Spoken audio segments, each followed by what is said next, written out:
દ્વારકાના દરિયા કિનારે સહેલાણીઓ ઉમટી પડ્યા। રવિવારની રજાના દિવસે દ્વારકાના અરબી સમુદ્ર કાંઠે મોટી સંખ્યામાં લોકો જોવા મળ્યા। હાલ દરિયામાં કરંટ હોવાથી મોટા મોજા ઉછળી રહ્યા હતા।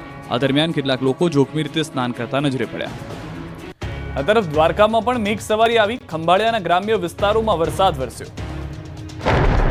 કેટલાક દિવસોના વિરામ બાદ દ્વારકા જિલ્લામાં ફરી મેઘરાજાની એન્ટ્રી થઈ। ખંભાળિયા તાલુકાના ગ્રામ્ય વિસ્તારમાં ધોધમાર વરસાદ વરસ્યો।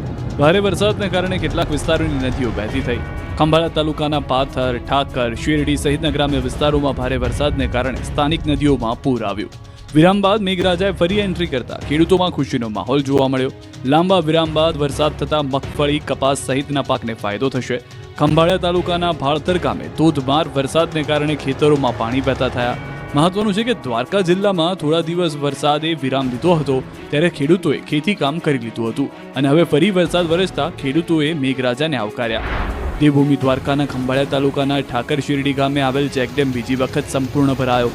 ખંભાળિયાના ભાળથર, ઠાકર શેરડી સહિતના ગ્રામ્ય વિસ્તારોમાં ધોધમાર વરસાદને કારણે ચેકડેમ છલકાયા। ઠાકર શેરડી ગામે આવેલ ચેકડેમ સંપૂર્ણ ભરાઈ જતા આહલાદક દ્રશ્યો પણ જોવા મળ્યા।